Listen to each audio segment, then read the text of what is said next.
Olá e sejam muito bem-vindos à 30ª edição do Salto Ofensivo. São 30 edições neste momento.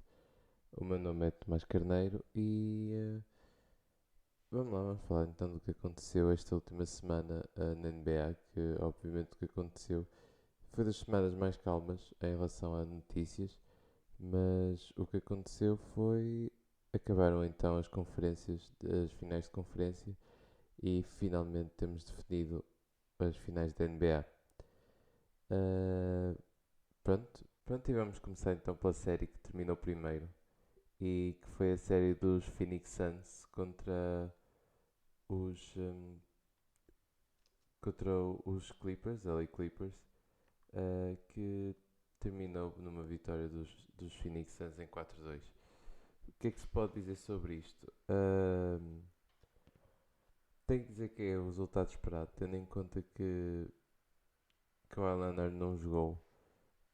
Kawhi Leonard, obviamente, na minha opinião, seria o melhor jogador da série e poderia mudar completamente tudo, não é? Uh, Acabou por não conseguir jogar este jogo e não conseguir jogar, e obviamente não consegui jogar nenhum jogo, e isso dificultou imenso a vida para os Clippers. Por parte dos Clippers, dizer que Paul George impressionou-me imenso. Eu não sou o maior fã de Paul George, depois disto, se calhar mudei um bocado a minha opinião. Paul George foi completamente excepcional quando teve que assumir. E tendo em conta a quantidade de jogos que eles tiveram que fazer antes, tendo em conta que a primeira série foi a 7 jogos, a segunda foi a 6, notava-se pernas cansadas de Paul George, principalmente no finais dos jogos. Os lançamentos eram todos curtos e boa parte por causa de falta de força nas pernas. E dava para reparar nisso, era óbvio. O facto de Chris Paul estar de volta mudou muito. Eu pronto, vou analisar equipa por equipa. Primeiro então vou começar pela equipa eliminada. Como disse, os Clippers. Uh, os Clippers, apesar de tudo, podem tirar muita coisa positiva, na minha opinião, porque tendo em conta a situação da equipa, como disse, por causa da lesão de tanto de Ibaka também, não é? Que é extremamente importante, como de Kawhi Leonard. Uh, eu acho que deixa com uma perspectiva positiva do que pode acontecer no futuro. Uh, Acho que a surpresa de Reggie Jackson, que foi incrível estes playoffs, não sei se foi assim tão boa para os Clippers a longo termo. Uh, É bom ver os jogadores novos como Terence Mann e Luke Kennard a brilharem, que tiveram boas séries. Luke Kennard nem tanto, mas Terence Mann bastante bem. Por isso, do lado dos Clippers, como disse, acho que foi uma série bastante boa. Acho que foi uma série bastante positiva, apesar de tudo, apesar da eliminação. Mudaram completamente, pelo menos eu acho, a perspectiva que as pessoas têm do que são os Clippers. Uh, os Clippers eram provavelmente uma equipa agora que. Provavelmente os Clippers eram uma equipa que eram gozada, que era das equipas mais gozadas da NBA. Brincava-se muito com os Clippers nunca terem chegado a uma final de conferência, de nunca terem feito nada nos playoffs. E a verdade é que Kawhi Leonard e Paul George e companhia, Marcus Morris e Reggie Jackson, que quase esteve ao mesmo nível, e Morris também, levaram os Clippers finalmente a uma final de conferência em que desfalcados bateram-se bem contra os Phoenix Suns. Uh, Também antes de concluir a parte dos LA Clippers, mencionar Ty Lue. Ty Lue, como disse já há algumas edições, eu não era o maior fã de Tyronn Lue de início e a verdade é que tem que lhe dar muito mérito. Ty Lue realmente é um treinador que é dos treinadores que mais bem se adapta, é dos treinadores que tem maior capacidade de adaptação ao longo de uma série. Isso viu-se por causa das imensas séries onde ele teve que se adaptar, tanto nos Cavs como aqui nos Clippers, eles recuperaram. E não é acidente que um treinador consiga ter tantas recuperações, e acho que a prova maior é mesmo as adaptações que ele faz de jogo a jogo e muitas vezes dentro do jogo. E o que ele fez com a equipa que tem, acho que é de louvar, acho que é de valorizar imenso. E acho que Taylor realmente acho que mostrou agora que não é um treinador qualquer. Um, Falar também que agora o que é que pode acontecer de seguida para os Clippers. estamos a falar de uma equipa que depende muito da decisão de Kawhi Leonard para o ano, ou seja, se Kawhi Leonard escolhe ficar ou não.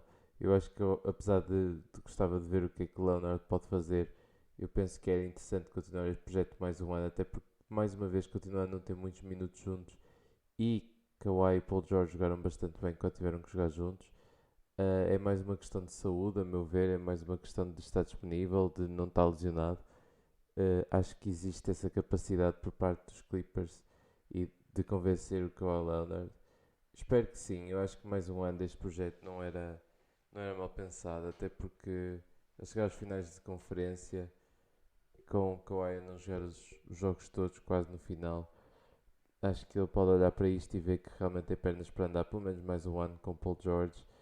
Kawhi já tem 2 títulos, ou seja, também não está também atrás de assim tanto, não é? Não é algo que lhe falta assim tanto. Por isso acho que é interessante e acho que fazia sentido procurar isso. Acho que mais um ano lá está. Para mim o meu maior problema sinceramente até é o point guard, porque eu não sei o que é que poderá acontecer em relação ao point guard, porque duvido muito que Reggie Jackson fique, por vários motivos. Um deles é o facto de ele ter jogado tão bem, tão bem, tão bem, que eu acredito que tenho quase, quase, quase a certeza que alguém vai dar overpay ou alguém vai pagar demasiado por Reggie Jackson. Lá está, porque o que eles fizeram esta época, o que ele fez esta época foi completamente genial. O Reggie Jackson foi mesmo muito bom, foi o que faltava às vezes aos Clippers. Muitas vezes jogou quase ao nível de All-Star e de certeza que vai haver uma equipa, infelizmente, que vai pagar demasiado. Tenho pena, como disse, porque acho que ele fica lá mesmo bem. Pode ser que não aconteça, pode ser que depois ele também tenha a noção que o facto de estar naquela equipa que também permite ele ter resultados tão positivos e pode ser que ele seja mais humilde. Como disse, espero que seja essa a perspectiva que ele tem. Eh, Mais do que isso, dizer que lá está, o objetivo se calhar é continuar pois o problema vai ser mesmo a depth. Vão sair alguns jogadores que dão bastante depth, como Batum, que está num contrato de um ano. Pode ser que renove, mas a verdade é que Batum foi extremamente valioso. Uh, Reggie Jackson, como disse. Ibaka, penso que também. Pronto, tem alguns jogadores novos, como disse. Zubac, apesar de tudo, jogou bastante bem. Apesar de ter sido bastante explorado, continua a ser um jogador tremendo e que ainda pode contribuir muito, a meu ver. Uh, Falar também de Terence Mann, como disse, Luke Kennard, por isso tem lá um bom projeto e que pode ir longe, na minha opinião. E acho que faz todo sentido esperar mais um pouco e ver no que é que dá e pelo menos tentar mais uma vez antes de tomar outra decisão e ir para outro sítio que parece-me que vai ser a decisão do Kawhi. Um, Pronto, acho que lá está dos Clippers. Penso que é essa a direção que eles devem tomar. Obviamente que vão depender imenso do Leonard e sem uma decisão do Leonard não há muito a dizer. Por parte da outra equipa, os Suns, acho que o que se pode dizer é que os Suns continuam a ser uma equipa fenomenal. A forma como conseguiram eliminar, jogar sem o Chris Paul, não é? Nos jogos e depois Chris Paul voltou nos últimos 2 jogos e foi completamente absurdo. Chris Paul jogou a um nível altíssimo. Uh, Booker também muito bom também. Crowder extremamente importante. DeAndre Ayton que cada vez mais a mostrar quão bom ele é. Obviamente que a pick número 1 não ter sido Luka Doncic continua a ser um erro, não é? Porque Ayton, apesar de encaixar melhor com o Suns, aparentemente não é tão bom jogador como Luka Doncic e duvido que alguma vez vá ser. Isto não é nenhum bash no Ayton, simplesmente Luka Doncic é especial.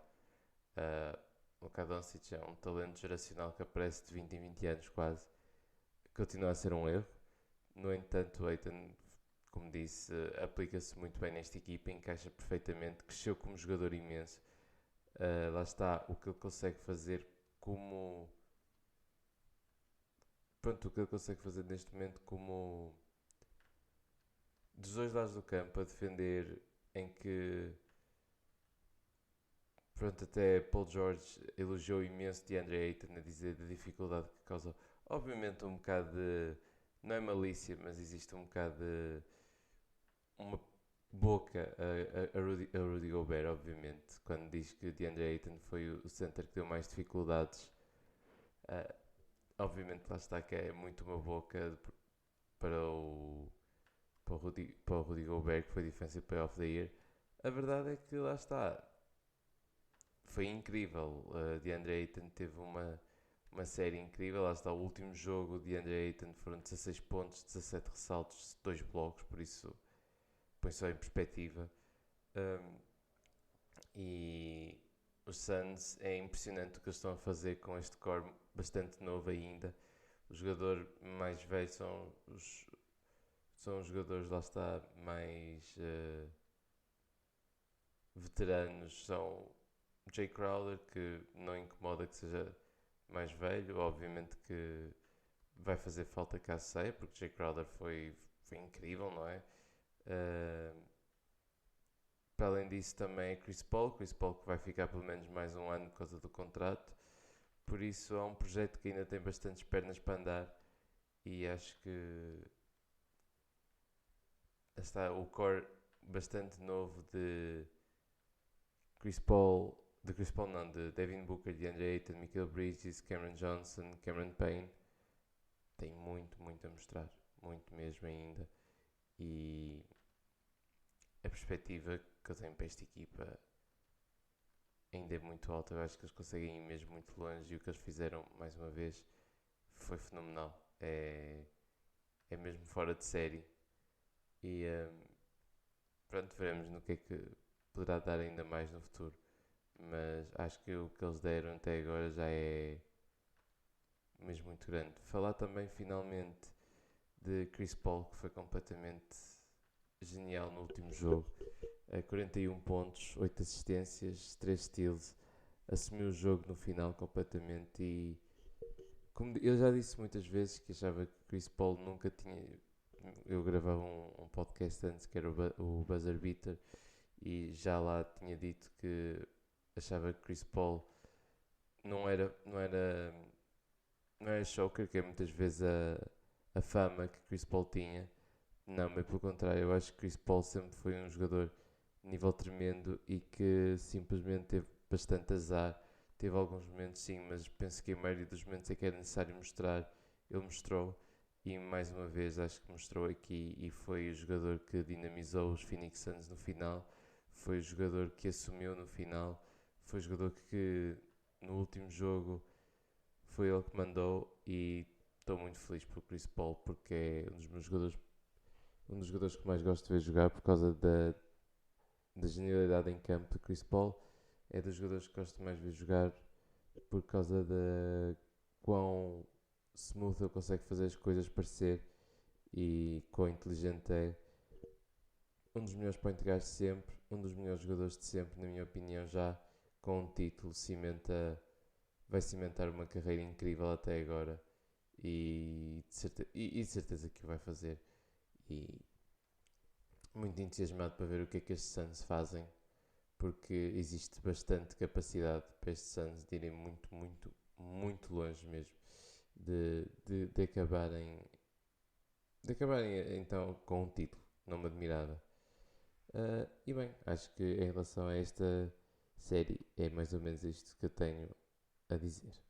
Passando então para a próxima série, ou seja, passando então para Atlanta Hawks Milwaukee Bucks, série que também acabou em 6 jogos para os Milwaukee Bucks e posso dizer, começando outra vez, antes de tudo começar analisando a série toda, foi uma série bastante boa, a meu ver, foi uma série que pelo menos a mim surpreendeu, eu não estava à espera deste nível por parte, não sei, penso que foram jogos bastante entertaining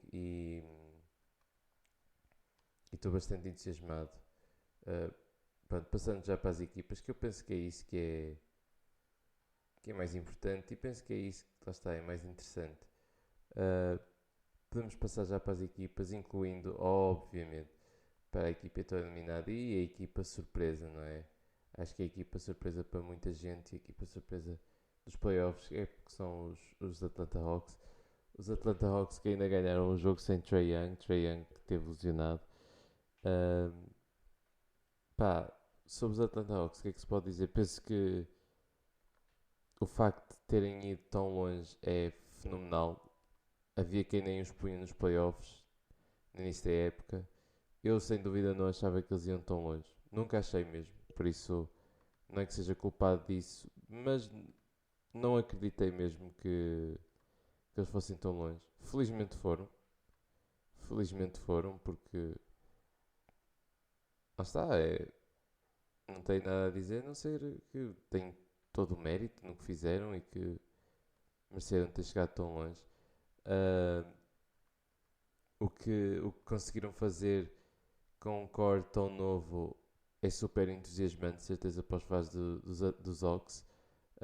Trae Young mudou a opinião de muita gente, incluindo eu, que achava que ele era um jogador mesmo muito bom. No entanto, acho que não pensava que ele pudesse ter este nível. Não achava mesmo que ele pudesse ter este nível. E lá está, como disse, a jogar a um nível tremendo, um nível fantástico, mesmo parte de Trae Young. Uh, o resto do Young Core também extremamente entusiasmante, ou seja, John Collins mudou completamente a perspectiva do que ele era em relação ao início da época e o que ele é agora.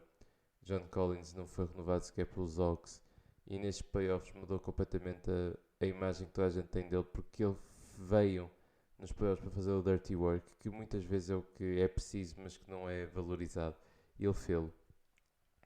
Uh, e mesmo muito bem, ele estava constantemente a saltar para ressaltos, a defender bastante bem no perímetro. Falar também do enorme, lá está, pedindo Trae Young, da falta que fez DeAndre Hunter. DeAndre Hunter foi essencial quando jogou e o facto de terem chegado tão longe com as lesões de DeAndre Hunter mostra, lá está, a quão longe eles podem ainda chegar, porque DeAndre Hunter também foi de outro mundo quando teve a jogar e mesmo no início da época ele foi mesmo muito bom. Penso que ele é mesmo muito importante para esta equipa.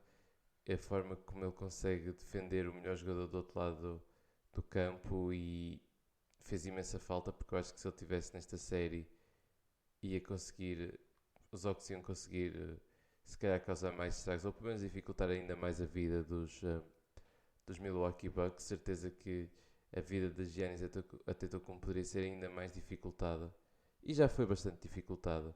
Cam Reddish penso que fez um trabalho também excelente em, em Giannis em tanto, mas quando teve que defender, por isso não, lá está, não há muito a dizer a não ser o grande trabalho que foi feito por parte dos Hawks de Cam Reddish. Também falar do outro rookie, um jogador novo, Onyeka Okongwu. Onyeka Okongwu também foi mesmo muito bom. Defensivamente também acho que é um destaque porque o que ele fez do lado defensivo a ter que defender Giannis Antetokounmpo muitas vezes ou outros jogadores também, mesmo Brook Lopez, etc. Mostra que o Onyeka Okongwu pode ser uma solução caso a situação de Capela se dificulte. Passando agora para Capela, antes de passar para Capela, falar ainda do outro jogador que falta do Young Core, que é Kevin Huerter. Apesar de teve um jogo novo, um set incrível um, contra os Sixers. Nesta série teve um bocado mais apagado, é verdade. No entanto, continua a ser um grande jogador e Kevin Huerter também penso que existem bastante esperanças nele. Tem um lançamento bastante suave e isso é. Também acho que lá está a capacidade de lançamento que ele tem. Acho que impressionou bastante o lado defensivo, que era um lado que falhava também, e penso que este ano, nestes playoffs, foi bastante consistente, foi bastante decente este lado do campo e, como disse, incrível. Também falar de que Bogdanovic, o quão jeito dava nos Bucks, apesar dos Bucks terem passado a situação de ter poder estar nos Bucks, o quão falta ele faz lá, porque ele foi também completamente genial por parte dos Hawks, uma contratação incrível e que não está assim tão longe do timeline deles, porque Bogdanovic também não é assim tão mais velho. E Clint Capella, se calhar uma das trocas mais desvalorizadas dos últimos tempos. Clint Capella foi essencial para o que os Hawks fizeram. Foi incrível mesmo e surpreendeu muita gente, incluindo a mim. Acho que não estava à espera deste nível de Clint Capella nos Atlanta Hawks. Finalmente, terminar depois para o resto da equipa, os veteranos também que uh, vão dar jeito ainda daqui a alguns anos, que é Gallinari, por exemplo. O Williams duvido que jogue muito mais, mas pronto, tem aqui um core muito interessante. Acho que os próximos passos para os Hawks é simplesmente assumir Nate McMillan como treinador, porque o que ele fez, e como disse, apesar de não achar Nate McMillan um treinador incrível, a verdade, o que ele fez, este trabalho tem que ser valorizado. Acho que não pode continuar a ser visto como um treinador interino ainda, apesar disso ainda não ter sido alterado. Um, Como disse, próximos passos. Não é fácil, eu não sei quais são os próximos passos para os Hawks, a não ser continuar a esperar este desenvolvimento. Não sei se como objetivo tem juntar algumas peças e tentar ir buscar alguém maior. Se calhar é essa a perspectiva. Existe essa possibilidade, existem esses contratos. As peças para trocar as peças mais novas para um jogador talvez melhorzito existe também, não é? Cam Reddish, DeAndre Hunter, Onyeka Okongwu, Kevin Urter, de certeza que para um jogador bastante melhor eles estão disponíveis. Mas eu acho que o objetivo é continuar este projeto, ver o que é que o próximo ano lhes leva. Uh, não há muito mais a acrescentar, se calhar, principalmente a depth para point guard, ou seja, o que fazer quando Trae Young não está, acho que é o mais importante. Ver o que é que conseguem fazer nesses minutos, quem é que conseguem buscar para tapar esses minutos, a meu ver, é o mais importante. E continuar este projeto, como disse, e ver o que é que dá para o ano e lembrar-se que. Ou seja, não ficar maravilhado pelo que aconteceu esta época e continuar a trabalhar para este. Pronto, para continuar estes resultados, porque muitas vezes uma equipa pode ficar maravilhada com este resultado, o que não me admirava, e depois começar a próxima época um bocado, assim, um bocado, pronto, um bocado assim à sorte, assim com algum, sem cabeça. Por parte dos Bucks, dizer que o que eles fizeram sem Giannis Antetokounmpo completamente incrível, não é? Jogaram boa parte dos jogos sem Giannis e o que conseguiram fazer os últimos dois jogos sem Giannis e o que Brook Lopez, Jrue Holiday principalmente e Chris Middleton fizeram incrível. Jrue Holiday nos últimos jogos um nível tremendo, Middleton finalmente também é um nível imenso. Brook Lopez que nos últimos dois jogos, principalmente no jogo 5, parecia Shaquille O'Neal dos dois lados do campo. Não esquecer que lá está, Brook Lopez é o all-time scorer dos Brooklyn Nets, por isso ele sabe marcar, obviamente. Tendo acrescentado lançamento exterior ao seu repertório, só fez aumentar então a capacidade que, que Brook Lopez tem de marcar de qualquer lado do campo. E foi bom ver Brook Lopez a jogar a este nível, porque sempre acho que é um jogador que lá está, tem essa capacidade, consegue jogar a esse nível e mostrou que o conseguia. Brook Lopez também dos dois lados do campo, como disse, extremamente importante. Middleton, que foi completamente genial também, completamente genial. Chris Middleton é fora de série dos dois lados do campo e continua a ser dos jogadores que fico sempre impressionado e continua a ser desvalorizado porque ele faz tudo muito bem em campo. Ou seja, não há nenhuma parte do jogo dele que seja muito fraca. Acho que ele é bom em tudo o que faz, se calhar não excelente em algumas partes, mas consegue fazer tudo, desde playmaking a ressaltar, a defender, a lançar de 3, a lançar de costas para o cesto, a cortar para o cesto. É um jogador mesmo muito completo e a versatilidade dele é lá está, um dos pontos fortes dele e o jeito que dá. Drew Holiday, que foi incrível dos dois lados do campo. Drew Holiday cada vez mais me surpreende. Eu sabia que ele era muito bom defesa, eu pus na primeira, na first team all defense. Epá, mas o que ele fez esta série em que ele eu ainda neste jogo 6, pá, ele em 3 jogadas consecutivas ele defendeu John Collins no sexto, depois defendeu Trae Young com a bola e depois defendeu fora de bola a Bogdanovic, ou seja, teve 3 trabalhos completamente diferentes em 3 situações seguidas e foi exímio nas 3. Desde não ceder defensivamente a John Collins quando ele estava a fazer pressão, até não é fácil, né? Tendo em conta que é um jogador mais baixo, tende a ser uma peste completa contra Trae Young quando estava com ele à frente. É que eu não sei como é que Trae Young não tinha medo de driblar à frente, como a perseguir por todo o lado do campo a Bogdanovic. Pá, os Bucks finalmente mostraram agora cada vez mais quem são. Eu acho que acordaram contra os Nets e isso foi bastante bom. Jogaram mesmo muito bem, sem Giannis Antetokounmpo. E o que posso dizer é que espero que Giannis consiga voltar o mais cedo possível, porque isto só tem piada se for jogado ao nível mais alto. E obviamente que é isto que eu acho que toda a gente quer que aconteça. Ninguém quer que aconteça todos os anos, as lesões afetarem, mas toda a gente seja de certeza que não seja isso que acontece em maioria, não é? E existe essa perspectiva, penso que ainda pode bastante. Que Giannis ainda pode voltar porque a situação da lesão não foi aparentemente tão má como a imagem passou. Um, Dizer que Bucks em 6, pronto, acertei também, acho que acertei nas duas eu disse Bucks e Suns em 6. Pareceu-me um resultado bom e opá, sinceramente fico muito feliz por Giannis Antetokounmpo já ter chegado finalmente às finais de conferência, às finais da NBA. Isto aqui deixa-me uma questão que é qual o futuro dos Bucks se não ganharem? Ou seja, será que despedem o Coach Bud? Pois. E essa situação de certeza também deve incomodar os fãs dos Bucks. Mas isso aí não é para ver mais tarde, porque até chegar à final isso não interessa. Pronto, e agora podemos passar então à análise do que vai ser a final, não é? Temos aqui os Phoenix Suns contra os Milwaukee Bucks. Isto começa a dia 7 de julho.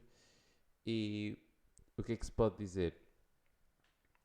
Antes de tudo que esta série obviamente pode ser muito diferente se tivermos Giannis Antetokounmpo ou se não tivermos Giannis, né? Se não tivermos Giannis, eu gosto muito dos Bucks, mas não acredito que se vá muito longe, que eles consigam ir muito longe. No entanto, que os vou assumir que as equipas estão todas saudáveis desde o primeiro jogo. Pronto, não, vou assumir primeiro que o primeiro jogo se calhar não, isso não acontece. Que o primeiro jogo o Giannis está de fora.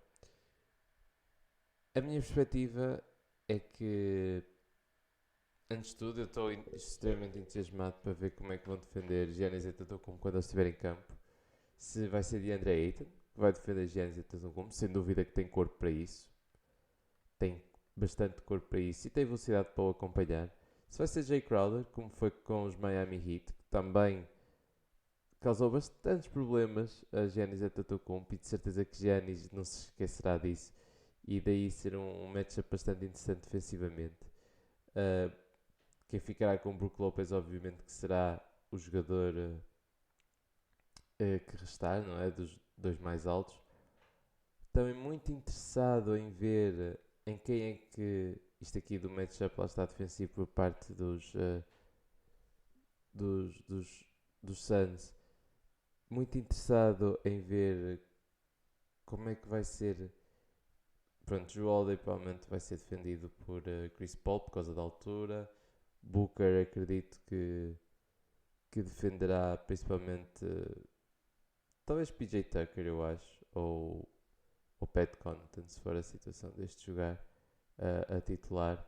Penso que será mais ele escondido. Michael Bridges, quase certeza que vai ficar em Chris Middleton. Mas sinceramente estou interessado em ver. Depois no banco, estou mesmo interessado quem é que vai ficar com Bobby Portis, porque Bobby Portis tem causado. Tem sido mesmo muito bom, foi mesmo muito bom na série contra os Hawks. Mesmo muito bom, Crazy Eyes, Bobby Portis. A sério, chocou-me, foi mesmo muito bom. E, será Cameron Johnson? O problema é que eu acho que Bobby Portis tem a capacidade de massacrar ainda Cam Johnson debaixo do cesto. Se for Saric, não sei se Saric fará um trabalho bom o suficiente. É uma coisa mais pequena, mas estou interessado em ver. E acho que pode ser uma situação interessante. Por parte também estou interessado em ver como é que vai ser o matchup defensivo também por parte dos Bucks. Acho que Aiton vai estar aí. Penso que será com a certeza Brook Lopez, porque é um jogador com muito bons instintos defensivos e que tem mais capacidade para defender DeAndre Ayton. Mas também para ver como é que vai ser, em quem é que Joe Holiday vai ficar. Acredito que possa ser em Chris Paul, porque ele tem velocidade para acompanhar o Chris Paul e como vai ser Chris Paul a ter a bola a maioria das vezes na mão, não me admirava que ele ficasse a defender o principal playmaker, mas achava interessante ver também Chris Middleton em, em Chris Paul. Booker será defendido claramente pelo outro.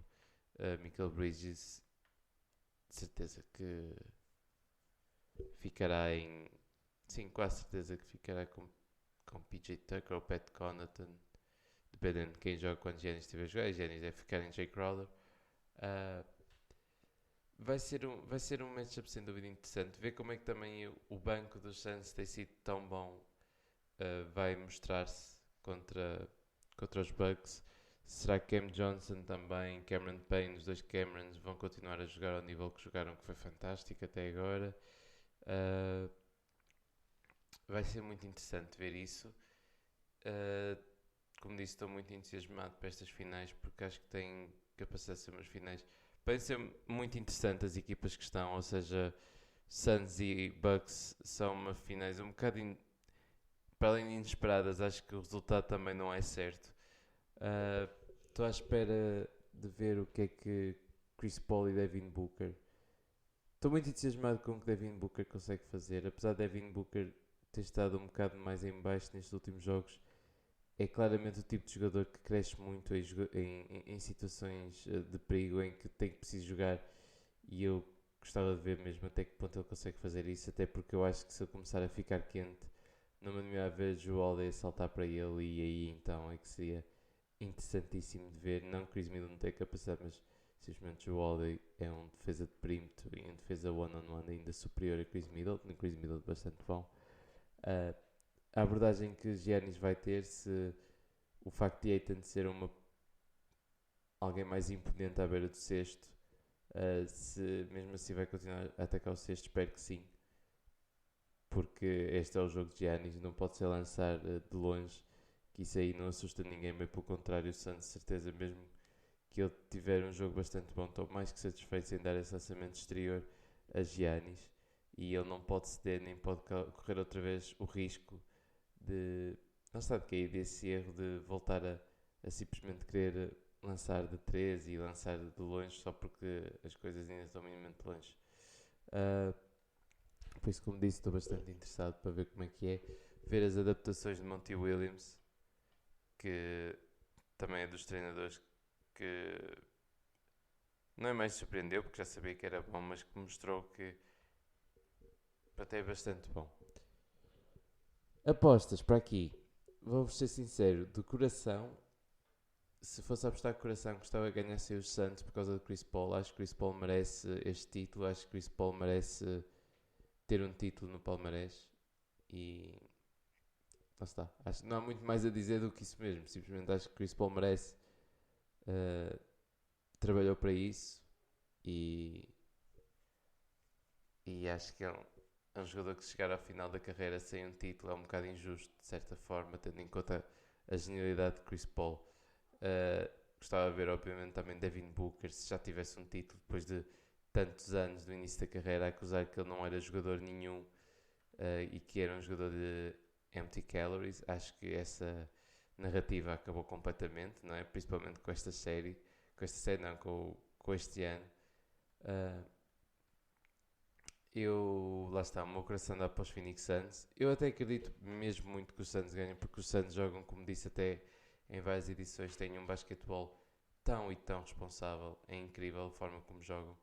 Mas a minha aposta, simplesmente porque o melhor jogador em campo é Giannis Antetokounmpo, e eu acredito muito na parte de que muitas vezes é decidido pelo melhor jogador em campo, e como é Giannis Antetokounmpo, na minha opinião, a minha escolha vai para Bucks em 6.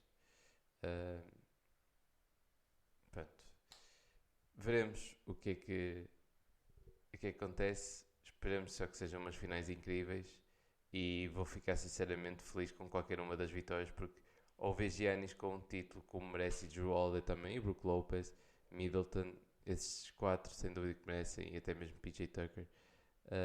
Do outro lado também veio Chris Paul, Jay Crowder também, e já Devin Booker, por exemplo, com um título, e DeAndre Ayton também não me incomodava nada. Por isso, qualquer um dos dois, eu como fã neutro, não é? Fã neutro não ser fã de nenhuma das equipas, mais que entusiasmado. Vou aproveitar também os minutos finais para mencionar o Combine onde Miasqueta participou. Do que posso dizer e do que sei, Nemias foi bastante bom no Combine. Eu sei que pronto, o Combine, ele nos testes individuais esteve bastante bem. Ele era dos jogadores com maior envergadura, era dos jogadores mais altos, era dos jogadores mais imponentes, o que impressionou nas medições. Mas falando num dos coisas mais importantes, que é o 5 on 5, onde tem lá bastantes pessoas, desde Daryl Morey, a David Griffin dos Pelicans, Frank Vogel dos Lakers, estava lá toda a gente, todas as equipas, tem sempre pelo menos um representante. Nimias Queta jogou bastante bem, ainda por cima como aquilo é um jogo 5 on 5 de jogadores que não se conhecem antes, muitas vezes os big men saem em desvantagem, como é natural, porque pronto, não é difícil perceber porquê, porque muitas vezes os big men não são envolvidos no ataque, porque como se sabe o ataque muitas vezes para os big men, ainda por cima pandemias, que é a parte menos polish do jogo dele, que é a parte ofensiva, seja muitas vezes vinha de pick and roll com jogadores, etc. E não existe essa química com jogadores que nunca se jogou antes. Para além disso, isto é um jogo em que cada um se quer mostrar, os jogadores querem se mostrar às equipas que estão a ver, e muitas vezes mostrar não é ter a jogada mais responsável e passar ao poste que está debaixo do cesto aberto, mas sim ir one-on-one, não é? Os jogadores têm a bola, ou tentar lançar de 3, ou tentar fazer um passe incrível. O que vale é que Nemias foi-se apercebendo disso, e ao longo dos jogos foi crescendo, e acho que o que ele fez muitas vezes é ir buscar, lá está, impor-se como jogador mais alto que estava em campo, que era, e o jogador mais forte em campo, e fez isso, e muitas vezes foi procurar a bola, como disse, foi atrás do prejuízo, foi buscar bolas ao ressalto ofensivo, uh, defendeu bem, o que não é fácil também defender quando não há um esquema, muitas vezes, porque pode tentar ajudar do lado defensivo, e, e pronto, depois correr mal, não é por causa de tentar ajudar em demasia, que é uma coisa que acontece bastante vezes, mas acho que Nemias esteve mesmo muito bem. Parece ter convencido bastante, penso que falou com 5 equipas, incluindo Boston Celtics, Portland Trail Blazers, Lakers, Dallas Mavericks e mais uma equipa. Já tinha falado também antes com os Raptors. A ver, vamos. Eu acho que Nemias, depois desta exibição no Combine, e já com os rumores, penso que Nemias vai ser draftado, na minha opinião, no início da segunda ronda, entre os 30 e os 45. veremos no que é que dá. Eu depois no draft irei-me focar um bocado mais em Nemias, mas simplesmente mencionar que o Combine correu bastante bem. Mesmo as pessoas que estavam no Combine, John Hollinger ou Chad Ford, dizerem que foi dos jogadores que cresceu mais. Ou seja, eles a falar nos resultados do Combine, foi mesmo um dos jogadores que eles mencionaram, foi que Nemias Queta subiu na consideração dos vários pronto, das várias pessoas e dos vários analistas que estavam lá e pronto, como disse, das várias pessoas que estavam lá a acompanhar, o que é mesmo muito, muito bom, porque veremos lá está, o que é que Nemias consegue fazer, eu espero mesmo que será, eu acho que vai ser draftado, quase certeza, porque como disse, ele mostrou-se mesmo muito bem no Combine, ele esteve a um nível bastante alto, mostrou as capacidades dele, mesmo nas entrevistas, extremamente humilde. Nemias também é uma personalidade, pelo menos em entrevistas, parece ser bastante cativante. E a perspectiva de termos um jogador português na NBA é cada vez maior. E esperamos que é isso que aconteça. E foi um combine interessante. E pronto, é ver o que é que isto dá. Esperemos mesmo que resulte em Nemias aí mais longe. E pronto, foi mais uma edição do Salto Ofensivo, edição 30. Para a próxima edição voltamos já com o início das finais e pode ser que haja mais notícias em relação ao que se passa no mundo da NBA. Pronto, até para a semana. Tchau.